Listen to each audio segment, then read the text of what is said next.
estamos contentos de poder celebrar juntos como familia en Cristo el acontecimiento más grande de la historia de la humanidad, que Dios cumplió su promesa enviando a su Hijo Jesús a morir, a nacer primeramente y a morir en una cruz, cumpliendo con eso lo prometido. Hoy que celebramos este acontecimiento tan especial, continuamos y concluimos con esta serie que hemos estado estudiando llamada En la plenitud del tiempo, porque en esta plenitud del tiempo Dios envió a su Hijo. Permíteme hacer una breve oración. Dios, gracias por haber enviado a Jesús tal como usted lo prometió. Gracias por amarnos lo suficiente para no dejarnos como nos encontró, sino irnos transformando de día en día, de victoria en victoria, por los méritos de Cristo, aquel que vino, nació humildemente, Señor, en esa hermosa pareja, creció siendo criado por ellos, sus padres terrenales, y un día, Señor, cumplió con el propósito de su venida, yendo a la cruz en nuestro lugar, pagando el precio completo de nuestra culpa por el pecado cometido. Ahora, Señor, Él está sentado a su diestra, gobernando día y noche, intercediendo por nosotros hasta el día de su regreso. Otra promesa que sabemos que en la plenitud del tiempo usted cumplirá. Gracias, bendito Dios, por ser tan generoso y tan amoroso y tan lleno de amor para cada uno de nosotros que no lo merecemos. Se lo agradecemos todo esto en el nombre de Jesús. Todos decimos amén. Hay un antiguo dicho que dice: donde hay limpieza, hasta los ángeles bailan. Sin embargo, algunas veces un pequeño desorden puede dar como resultado algo asombroso. Esto lo experimentó el científico británico Sir Alexander Fleming, famoso por descubrir la penicilina.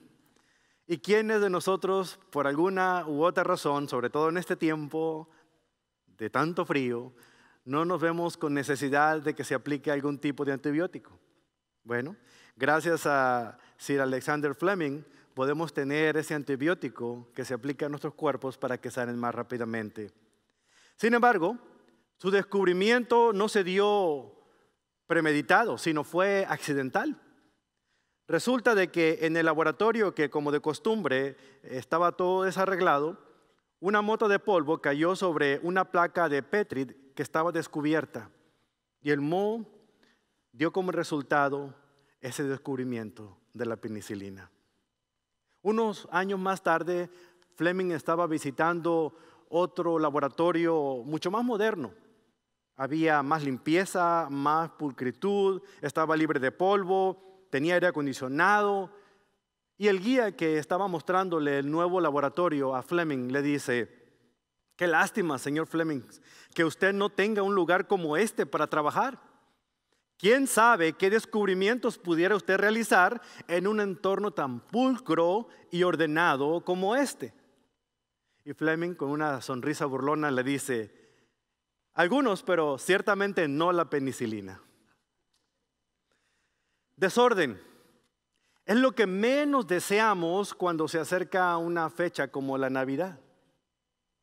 No esperamos que nadie se enferme, aunque a veces sucede. No deseamos que nos cancelen los familiares que dijeron que iban a venir, aunque nos alegra cuando otros familiares no pudieron llegar. Pero no nos gusta cuando de la tienda de departamentos nos llaman para decirnos que el regalo que habíamos pagado y apartado para tenerlo en ese día especial, por equivocación un empleado lo ha vendido y ya no se encuentra esto hasta dentro de 6 meses. Eso no lo esperamos. Ese tipo de desarreglos no nos gustan en fechas como esta. Sin embargo, se sorprenderá que le diga que la primera Navidad se llevó a cabo en medio de un gran desorden. ¿Sí? Aquella primera Navidad en la que María, la madre de Jesús, nunca se esperó que su vida se volviera tan complicada.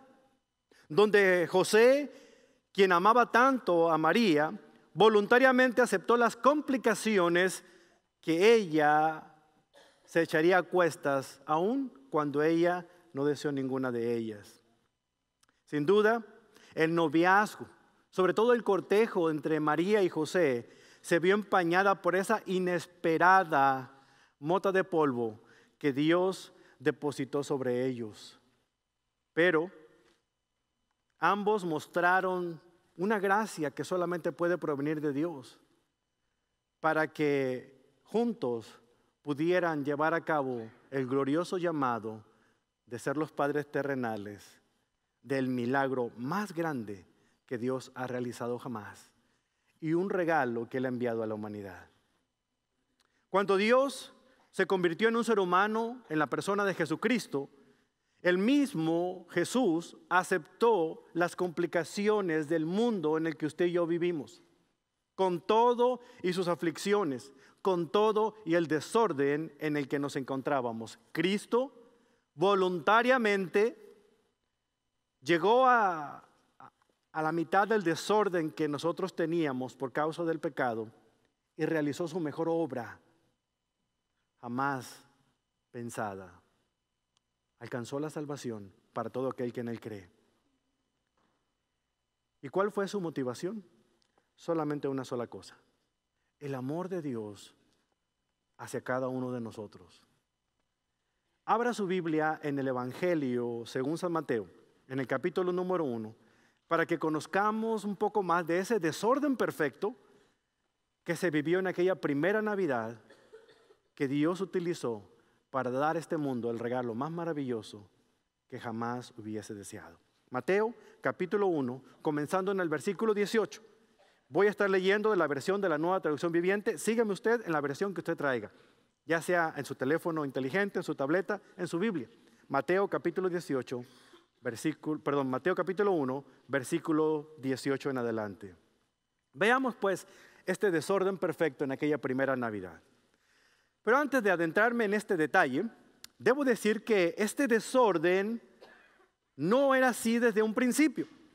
La vida no fue tan complicada desde un principio. Cuando Dios creó el mundo, lo llenó de plantas, de animales, y luego colocó en él a las dos primeras personas, los dos primeros seres humanos, en un ambiente, por así decirlo, perfecto, sin mancha, sin pecado, sin problemas.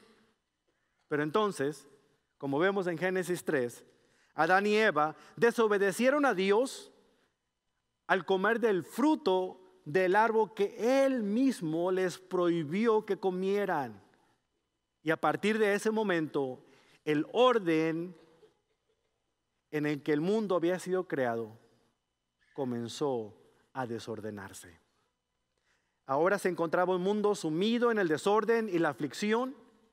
Y es en un mundo como este que el nacimiento de Jesús tuvo lugar en circunstancias menos que ideales. Piénselo por un momento.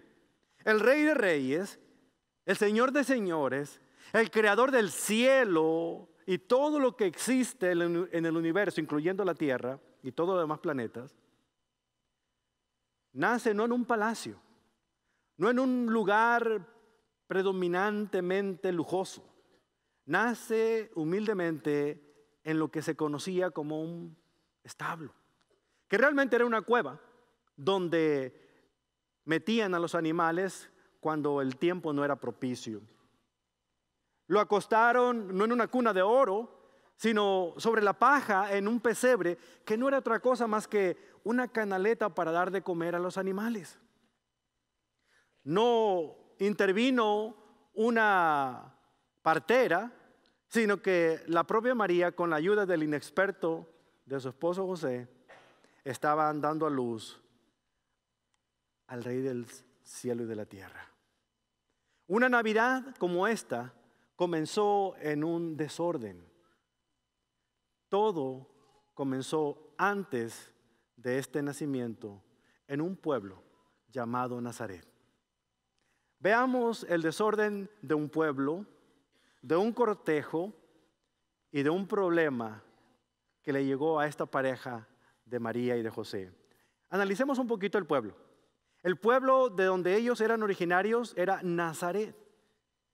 Este pueblo quedaba lejos de Jerusalén, que era el centro de vida y de adoración de todos los judíos. En este tiempo Nazaret era una aldea insignificante de entre 1,600 a 2,000 habitantes.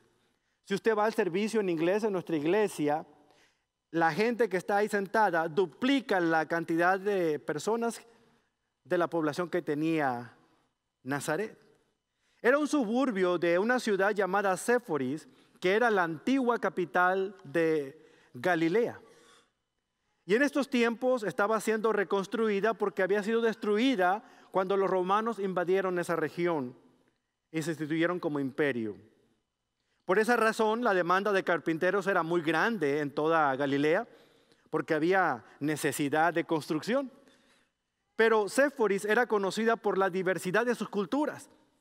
Nazaret no había quedado aislada de las corrientes culturales de su tiempo, sino que todas esas cosas que traían las diferentes culturas afectaba a esta pequeña población de Nazaret.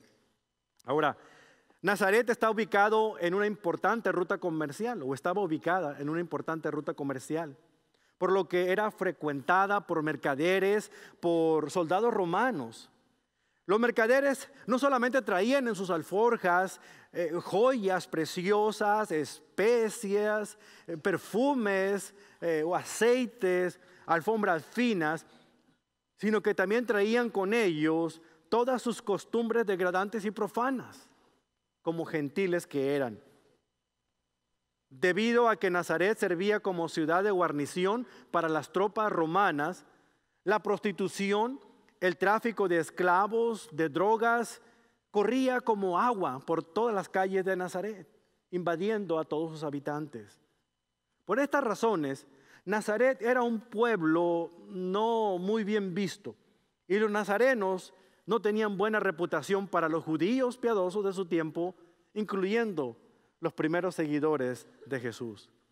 Ahora entendemos por qué Natanael, que fue uno de los primeros seguidores de Cristo, junto con Felipe y otros, se expresó de Nazaret de esta manera cuando le dijeron que el Mesías era Jesús de Nazaret.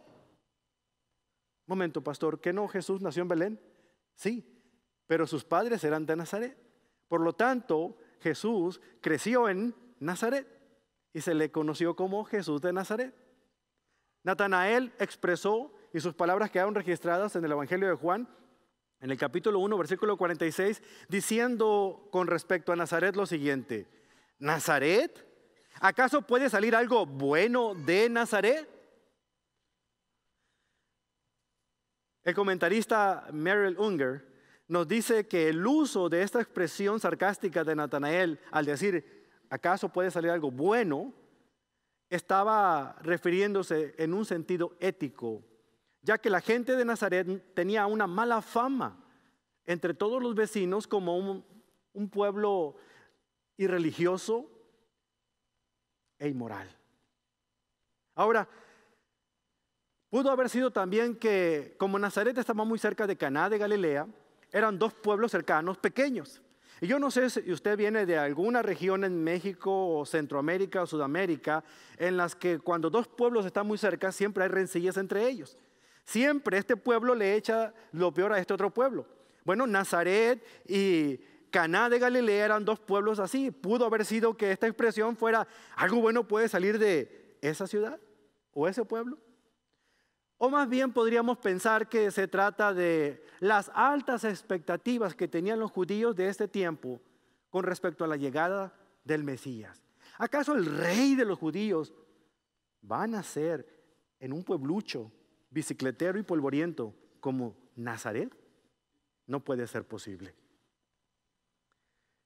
Sobre todo, tanto Natanael como los judíos del tiempo conocían las Escrituras y sabían que, de acuerdo a lo que el profeta Miqueas había dicho acerca de la llegada y el nacimiento del Mesías, era otro pueblo muy distinto a Nazaret donde el Mesías nacería. En Miqueas 5:2 está esta profecía, cuando este profeta dijo: pero tú, oh Belén Éfrata, eres solo una pequeña aldea entre todo el pueblo de Judá. Entonces no era Galilea, era Judá. No obstante, en mi nombre saldrá de ti un gobernante para Israel, cuyos orígenes vienen desde la eternidad. Por lo tanto, Todos los judíos piadosos de ese tiempo sabían que el Salvador no podría provenir de ninguna otra parte que no fuera Belén de Judá. Sin embargo, María y José estaban en este momento viviendo en Nazaret. Las cosas estaban un poquito desordenadas, ¿no es cierto? Ahora veamos un poquito acerca del cortejo, el noviazgo que tenían María y José, para entender cómo este desorden se vuelve más desordenado. Fíjense muy bien. El cortejo de María y José pareciera algo desconcertante en el tiempo en el que ustedes y yo estábamos viviendo como sociedad moderna y sobre todo como una cultura occidental comparada con la cultura oriental. En los días previos al nacimiento de Cristo, la Biblia nos dice que estos dos jóvenes, adolescentes por cierto, estaban desposados. La palabra desposado, que aparece en Mateo 1:18, significa en griego desposorio o esponsal, significa una promesa de matrimonio mutuamente aceptada. La palabra es menusteo. Eso es estar desposado, estar comprometido en matrimonio y estando aceptado el matrimonio. En mi tierra diríamos, uno está pedido y dado. Ya no hay vuelta para atrás, ¿verdad? Esto era lo que ocurría. Fíjense lo que dice Mateo 1:18. El nacimiento de Jesucristo fue así. Estando desposada María, su madre, con José, se nos provee el nombre del novio aquí. De acuerdo a la tradición judía, hermanos, María estaba desposada o comprometida para casarse con un joven llamado José. Muchos de nosotros tomamos el compromiso en nuestros tiempos como algo formal, pero no significa que una persona que está comprometida para casarse está casada legalmente con esa persona. Si hay un desacuerdo, si hay un problema, es más, hasta el momento en que la novia va subiendo al altar, pudiera arrepentirse y simple y sencillamente no se casa. Pero en aquel tiempo las cosas eran muy distintas. Fíjense lo que el versículo 19 dice. José, su marido, ¿verdad que no dice su novio? José, su marido. O sea, en esta cultura, un compromiso para casarse, un desposorio, un esponsal, este acuerdo era un acuerdo legal. Y la única manera de separarse de este compromiso era por medio del divorcio formal o el divorcio legal o la muerte de uno de los contrayentes. De otra fuera, ellos quedaban vinculados a este compromiso. Fíjense lo que un historiador llamado Ralph Gower nos dice con respecto a las costumbres judías para el matrimonio. Dice, el matrimonio judío constaba de 3 pasos esenciales. Primero, las dos familias se ponían de acuerdo en cuanto a la unión de sus respectivos hijos. Ya fuera el padre o la madre que viera a alguna niña que le gustara como esposa para su hijo, los padres del niño iban a visitar a los padres de esa niña y llegaban a un acuerdo verbal para que cuando estos niños crecieran y llegaran a una edad para casarse, estos niños pudieran contraer nupcias. Desde ese momento, entonces los padres esperaban hasta que la niña cumpliera más o menos 13 años. ¿Cuántos de ustedes tienen adolescentes entre los 13 y 14 años ahorita? Imagínense que ya le digan a ustedes que ya se va a casar su hijo o su hija. Para el varoncito eran 2 años más arriba, entre los 15 y los 17. Cuando ellos llegaban a esa edad, ya estaban en edad para casarse. Así es que yo me casé a los 43, ¿imagina usted? No encajo para nada en la cultura oriental.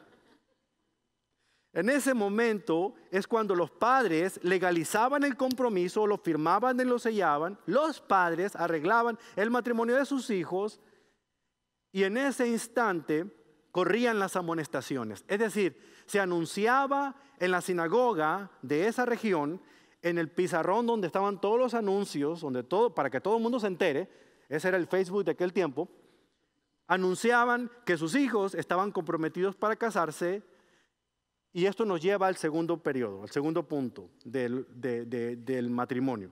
Durante el periodo del desposorio o los esponsales, que duraba aproximadamente 12 meses, la pareja continuaba viviendo con sus respectivas familias hasta el día de la ceremonia nupcial. ¿Se imaginan? 12 meses. El hombre tenía que hacer algo para probar obviamente que estaba listo para casarse, y era construir la casa donde iba a vivir con su esposa. Porque el casado casa quiere, y esto es bíblico, hermano. Él estaba construyendo el lugar donde iban a vivir, estaba preparando todo lo demás. Mientras la novia tenía que estar cosiendo el vestido de novia, arreglando las cositas, haciendo los presentes que iban a regalarle a los invitados. No sé qué tantas cosas más hacen en las bodas, ¿verdad? Preparando los manteles para la ceremonia, no sé qué tantas cosas. Pero cada quien viviendo con sus respectivas familias. La familia de la novia, es bíblico, hermanos, eran los que se encargaban de todo lo que tenía que ver con las fiestas de la ceremonia nupcial. Cada quien estaba trabajando en eso. 12 meses era el tiempo suficiente para que, si por alguna razón la muchacha mintió y dijo que era virgen cuando conoció al novio, 2 meses eran suficientes para comprobar si era cierto o no. Porque un embarazo más o menos dura como 9 meses, ¿verdad? Así es que el desposorio duraba hasta 12 meses con varios propósitos, y estos eran los propósitos que tenían que hacerse. Ahora, todo mundo en el pueblo sabía que esta pareja, José y María, se iban a casar dentro de 12 meses, por decirlo así. Y finalmente, la tercera etapa, la pareja celebraba la ceremonia nupcial. Entonces, solamente entonces, podían tener relaciones sexuales, consumaban su matrimonio y ya vivían juntos hasta que el Señor los llamara a su presencia. Aunque José y María no estaban oficialmente casados, sí lo estaban ante la opinión pública, ante sus familias, ante las autoridades judiciales y sobre todo las autoridades espirituales de esa región. Esa era la razón por la que a José se le refiere como el esposo o el marido de María aquí en este versículo. Porque en este tiempo, una pareja comprometida para casarse durante el tiempo de los esponsales ya eran un matrimonio legal. Pero vea usted cómo el desorden se vuelve todavía más desordenado. Como toda joven enamorada, María estaba esperando con ilusión el momento de que llegara la boda, de poder probarse su vestido blanco, de llegar al altar como tanto ella lo deseaba, para pertenecer para siempre a su amado novio José. No podía esperar el momento de hacer vida juntos, de estar con él, de empezar a crear familia juntos. Sin embargo, Dios, haciendo uso de su pincel soberano, añade un color bastante extraño a los sueños de María. Envía a un ángel para hablar con ella y darle unas tremendas noticias de último minuto. Lucas capítulo 1 nos registra las palabras del ángel Gabriel a esta adolescente llamada María. Lucas 1:28 dice: saludos, mujer favorecida, el Señor es contigo. María, confusa y perturbada, trató de pensar qué era lo que el ángel quería decir con este saludo. Y como cualquier persona que ve a un ángel en este tiempo y en cualquier tiempo, sintió miedo, estaba perturbada. El ángel le dice: no tengas miedo, María, porque has hallado el favor de Dios. Y aquí viene la noticia: concebirás y darás a luz a un hijo, y le pondrás por nombre Jesús. Él será muy grande y lo llamarán Hijo del Altísimo. El Señor Dios le dará el trono de su antepasado David, y él reinará sobre Israel para siempre, porque su reino no tendrá fin. ¿Puede imaginarse ustedes la sorpresa de esta joven adolescente cuando escuchó esta tremenda noticia? ¿Qué pudo haber pensado? Ay, angelito, buenas noticias, pero en un mal momento. ¿Por qué? Pues porque soy virgen. Obvio. Fíjese lo que dice el versículo 34. Pero ¿cómo podrá suceder esto? Dice María, si soy una mujer que no ha tenido relaciones sexuales con ningún hombre. El ángel le contestó: el Espíritu Santo vendrá sobre ti y el poder del Altísimo te cubrirá con su sombra. Por lo tanto, el bebé que nacerá será santo y será llamado Hijo de Dios. Para alentar a María, para que creyera que Dios es poderoso para crear vida donde no la hay, le da estas palabras en el versículo 36. Le da otra noticia también sorprendente como la anterior. Versículo 36 dice: además, tu parienta Elizabeth quedó embarazada en su vejez. Antes la gente decía que ella era estéril, pero ahora ella ha concebido un hijo y ya está en su 6º mes de embarazo. Déjeme repetir esta parte. Pero ha concebido un hijo y ya está en su 6º mes de embarazo. Pues la palabra de Dios nunca dejará de cumplirse. O como dice en la versión Reina Valera, porque nada hay imposible para Dios. No sé qué pudo haber pasado por la mente de María en ese momento, pero su respuesta es un modelo de fe para todos nosotros. Escuche sus palabras. Versículo 38. Soy la sierva del Señor. Que se cumpla todo lo que has dicho acerca de mí. Momentos más tarde, María empacó rápidamente y va a visitar a su prima Elizabeth, y ella la recibe con mucho agrado. El pastor y comentarista bíblico Dwight Pentecost describe esta escena de esta manera. Escuche. Cuando alguien llega de forma inesperada a una casa y solicita entrada, quienes viven dentro de la casa pedirán que el solicitante se identifique.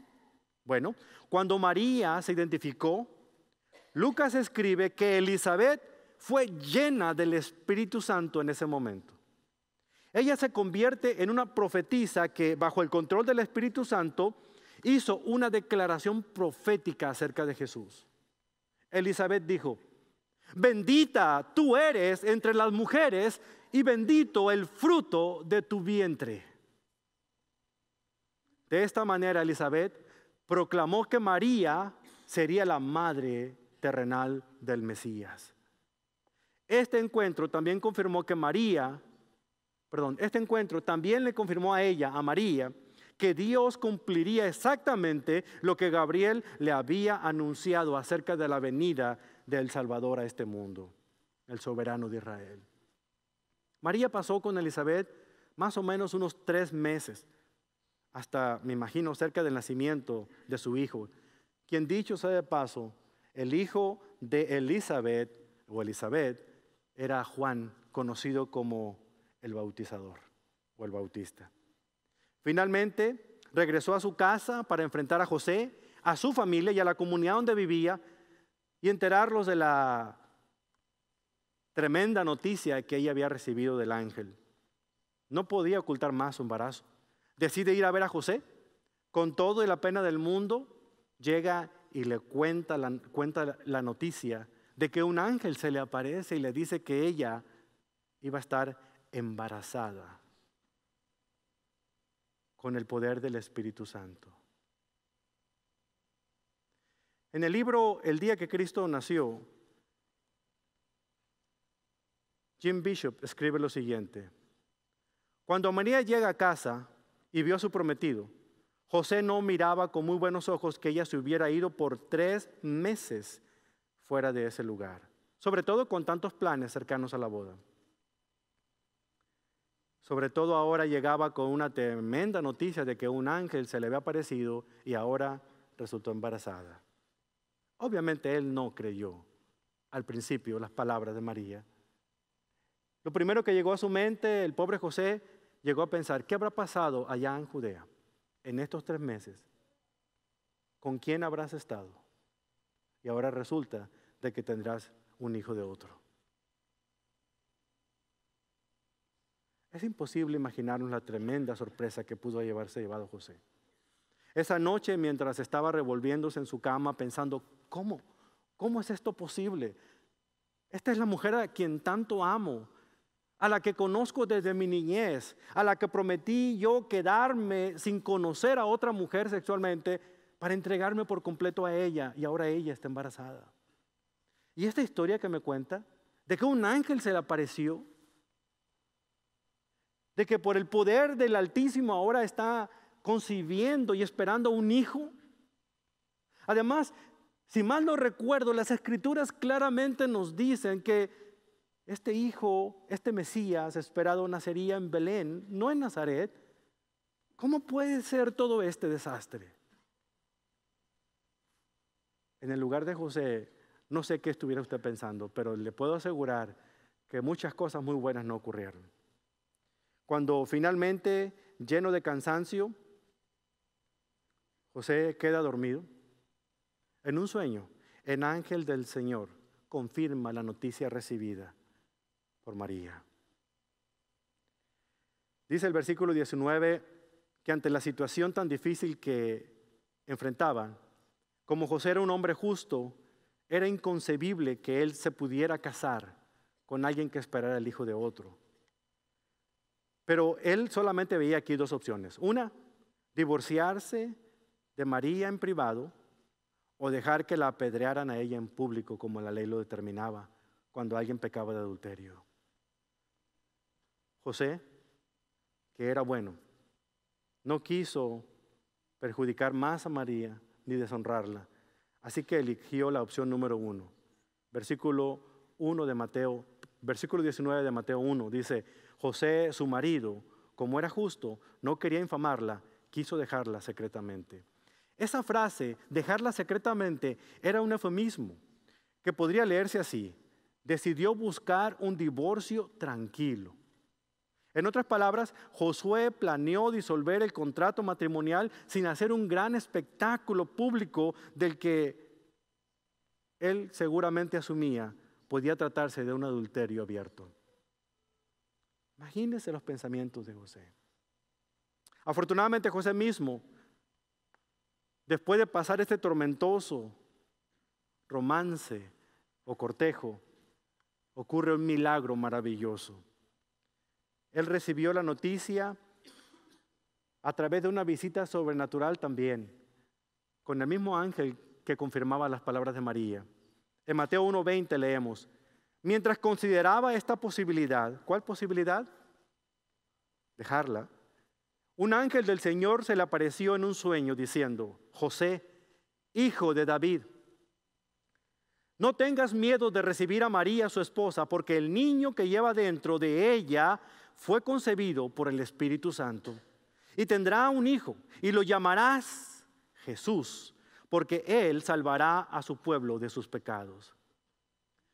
Estos versículos, hermanos, estos versículos establecen que los eventos inusuales que rodearon el nacimiento de Cristo revelaron a José en el sueño que tuvieron lugar exactamente como el Señor lo había dicho 750 años antes a través del profeta Isaías. Cuando en Isaías 7:14 dijo: miren, la Virgen concebirá un niño, dará a luz a un hijo y lo llamarán Emmanuel, que significa Dios está con nosotros.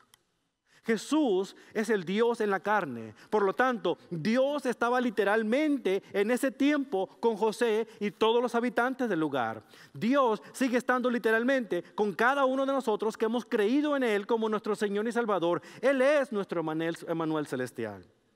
En la actualidad, Cristo está presente en cada corazón que se abre para que Él nazca por primera vez como el Señor de sus vidas. Por lo tanto, José también conocía la profecía de Miqueas cuando dijo que el niño nacería, pero en Belén, de Judea.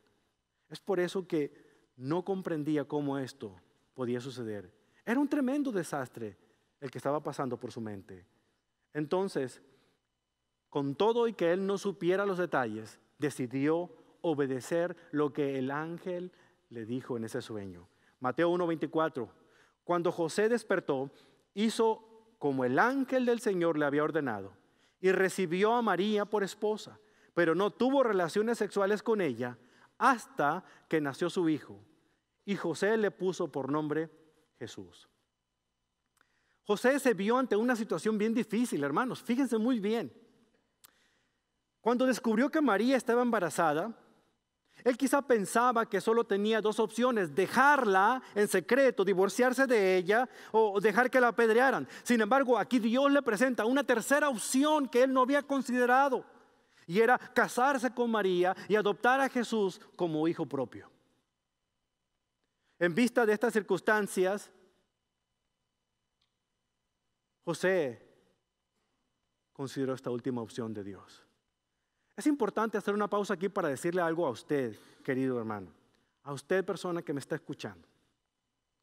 Con frecuencia, Dios nos muestra a nosotros otras opciones que nosotros no hemos considerado. Opciones que no hemos pensado. A pesar de que esto parecía sensato a José, el dejarla, el divorciarse de ella, Dios puede mostrarle como a José a nosotros una situación muy distinta. A pesar de que esto pareciera la última oportunidad que él tenía en sus manos, Dios ofrece una oportunidad mucho mejor cuando damos el tiempo y simple y sencillamente obedecemos lo que Él nos dice. Sin duda para José, aceptar a María ponía en tela de juicio su propia reputación como judío. Sin embargo, José escogió obedecerlo en lugar de buscar agradar a los demás. José obedeció y Dios realizó su más grande y más sorprendente milagro de todos, el nacimiento de nuestro Salvador. Para ello, se valió de un censo que según esto se le ocurrió a, de un censo que se le ocurrió a César Augusto, el emperador de Roma.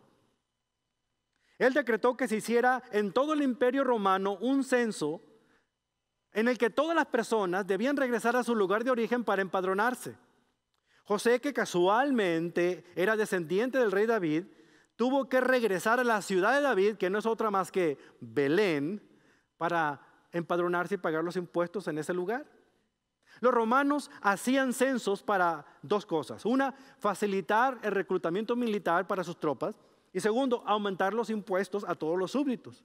En el caso de los judíos, ellos no tenían por qué servir en el ejército romano. Sin embargo, todos estaban obligados a pagar los impuestos, así como usted y yo comprenderemos en este país. Los romanos controlaban el mundo civilizado de ese tiempo. Pero en contraste, José no tenía control de muchas cosas en su vida, de tal manera que él, aunque no quería hacerlo, tuvo que trasladarse de Nazaret, viajar 11 kilómetros de distancia hasta llegar hasta Belén de Judea para empadronarse y pagar sus impuestos. Pero como no podía dejar sola a su prometida, ahora esposa, sobre todo esperando a un bebé, decidió llevarla consigo. Y fue en ese momento cuando en Lucas capítulo 2, versículo 6, sucede el milagro maravilloso. Mientras estaban allí, ¿dónde? En Belén, llegó el momento para que naciera el bebé. María dio a luz a su primer hijo, un varón. Lo envolvió en tiras de tela y lo acostó en un pesebre, porque no había alojamiento disponible para ellos en ese lugar. El decreto de César Augusto se llevó a cabo en la plenitud del tiempo.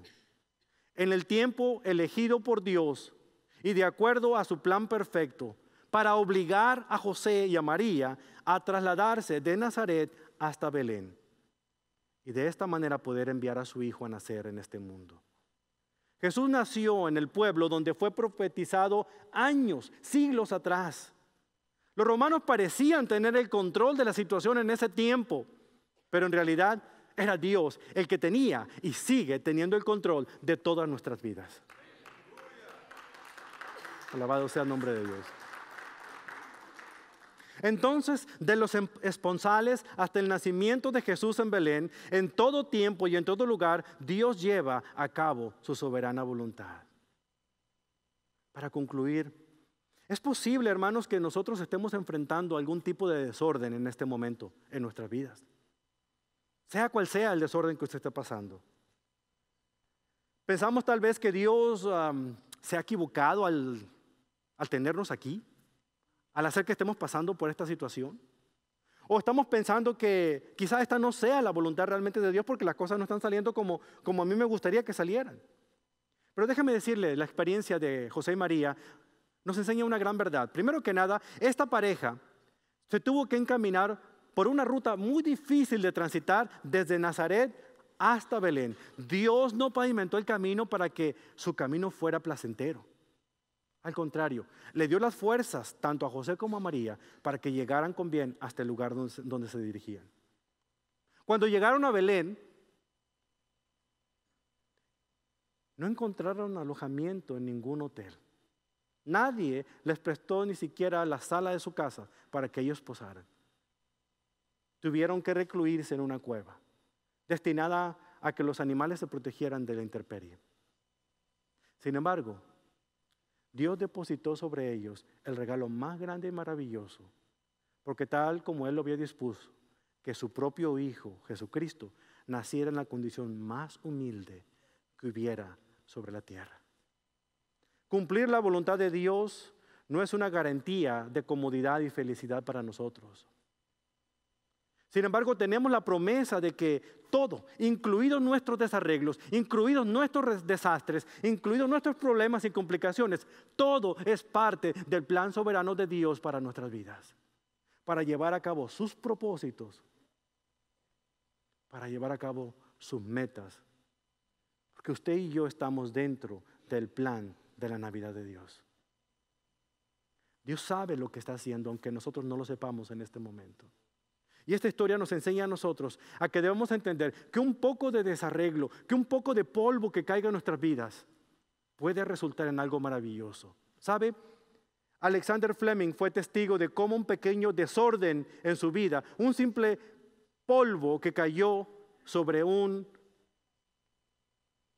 plato de experimentos, desarrollada la cura con la cual se salvarían muchos millones de personas. José no tenía idea de cómo ese pequeño desorden que vivía en su vida, al aceptar a su novia amada como esposa y adoptar a esta criatura, no se imaginó que el milagro perfecto de Dios podría resultar de esa unión, esa familia, y dar el regalo más grande a toda la humanidad y salvar a muchas vidas, y sigue salvándolas todavía hasta nuestros días. Jamás he conocido a una mujer como María en las circunstancias que ella estuvo. La situación de María es única, hermanos, porque las vírgenes no conciben en su vientre. Las vírgenes no dan a luz a ningún hijo. Y yo no puedo comparar a una situación tal sobrenatural como la de María. Sin embargo, me tocó de viva voz conocer una situación parecida a la de José. Siendo estudiante del seminario, me tocó conocer a una pareja maravillosa que tiene una historia muy especial. Ellos se habían conocido previamente desde que ellos estaban estudiando juntos en la secundaria. Fueron a la universidad juntos y como él se graduó un año primero que ella, él decidió consagrar su vida para venirse a estudiar al seminario de Dallas. Ella se quedó un año más para terminar sus estudios y después unirse a él acá, casarse y dedicarse al ministerio el resto de sus vidas. Pero la distancia no fue su mejor aliada para ella. En una ocasión salió a tomarse una taza de café con un compañero de la universidad. Solamente una taza de café. Pero una cosa llevó a la otra. Se dejó llevar por sus impulsos y tuvieron relaciones sexuales aquella noche.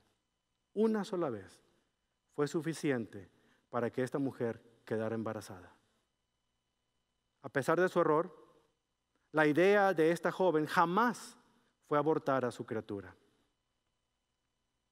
Ni siquiera le pasó por la mente darla en adopción. Pero para los padres de esta jovencita, esta situación resultó extremadamente difícil de enfrentar y ella comenzó a buscar un lugar donde irse a vivir. Por muchos meses ella vivió en albergues usando estampillas de comida y la ayuda que el gobierno le ofrecía. Finalmente encontró refugio con una familia cristiana que había temporalmente decidido abrir las puertas de su casa para jóvenes solteras embarazadas como ella. Por supuesto que esta joven había hablado con el prometido y le había contado la noticia de que esperaba a una criatura. Por un tiempo ellos dejaron de hablarse, pues ella terminó con la relación, no la consideraba justa para él, y mientras ella se dedicó a salir adelante para criar a su muchacho. Empezaron a salir de nuevo cuando él se enteró de que ella estaba recluida en la casa de esta familia cristiana. Empezaron a perdonarse mutuamente, a seguir con su relación de amistad primero y eventualmente a comprometerse para casarse. Lo hicieron. A pesar de todas las circunstancias, el pasado quedó en el pasado y ellos pudieron ejercer la gracia de Dios en sus vidas. Pero la relación de ellos, así como la relación de José y María, no fue fácil. Las familias no estaban de acuerdo. Las amistades no estaban de acuerdo. Su cortejo, como el de María y de José, también fue extraño. Muchas veces por su mente pasaba, ¿qué voy a hacer yo criando al hijo de otra persona? Pero el joven perdonó su infidelidad. Ella se perdonó a sí misma. Ambos crecieron en su caminar con Cristo y su relación. Se casaron y el joven le dio su apellido a esa criatura y desde entonces lo trata exactamente como lo que es su propio hijo. Hasta el día de hoy, esta mujer continúa hablando en cualquier escenario, escribiendo cuanto libro se le presente, contando esta historia de amor y redención de Dios en su vida. Ella al lado de su esposo tienen uno de los ministerios más grandes destinados a madres solteras, jóvenes que resultan embarazadas y que quieren quedarse con su hijo. Uno nunca sabe cómo un pequeño desastre en nuestra vida puede ser de mucha bendición para la vida de alguien más, hasta que uno no experimenta la gracia de Dios en nuestra propia vida, en los desastres que nosotros vivimos. Esto es lo que la Navidad significa para muchos de nosotros, que la gracia de Dios se demostró en que siendo aún pecadores, Dios nos amó hasta lo último y decidió salvarnos cuando no lo merecíamos. Nos perdonó nuestros pecados, haciendo que su propio Hijo viniera a este mundo, viviera una vida perfecta, sin pecado, hasta el momento de pagar nuestras culpas en esa cruz. Y por medio de Él, alcanzar la salvación de nuestras almas. La Navidad no son luces, regalos que compartimos. La Navidad es mucho más que eso. La Navidad es compartir el regalo más grande que cambia vidas todavía. Así como en aquella primera Navidad, donde el Señor utilizó aquel pequeño desastre para hacer un gran milagro, Dios puede utilizar esta Navidad para hacer que en su vida Dios haga cosas sorprendentes. Si tan solo usted abriera su corazón y le dijera al Señor, Señor, creo en Jesús, creo en su Hijo, creo en Él como mi Salvador. Vamos a tomar un momento para entregarle nuestros desastres a Dios, pidiéndole al Señor que envíe a personas como Elizabeth a nuestras vidas, que nos recuerden de la promesa maravillosa de un Dios que nos ama. Oremos a Dios para que Dios hable a otros a través de nuestros desastres. Y alabemos a Dios por siempre, por su misericordia y su gracia infinita. Porque Jesús fue hombre, Él pudo sentir lo que nosotros los hombres sentimos. Porque Jesús fue Dios, Él puede hacer algo respecto a esto. Oremos.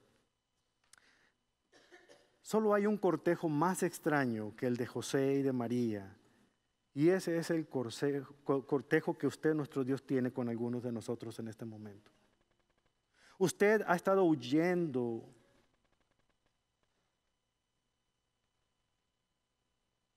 corriendo tras nosotros, persiguiéndonos como alguien, Señor, que está buscando encontrar esa presa que necesita ser sanada de una lastimadura causada por el pecado. Mientras nosotros nos alejamos. Cuando no sabíamos que éramos amados, usted nos amó hasta lo último. Cuando no sabíamos que estábamos perdidos, no descansó hasta encontrarnos. Cuando más necesitábamos de una solución a nuestro problema, bendito Dios, usted vino hasta este lugar y nos mostró nuestro camino de regreso a casa.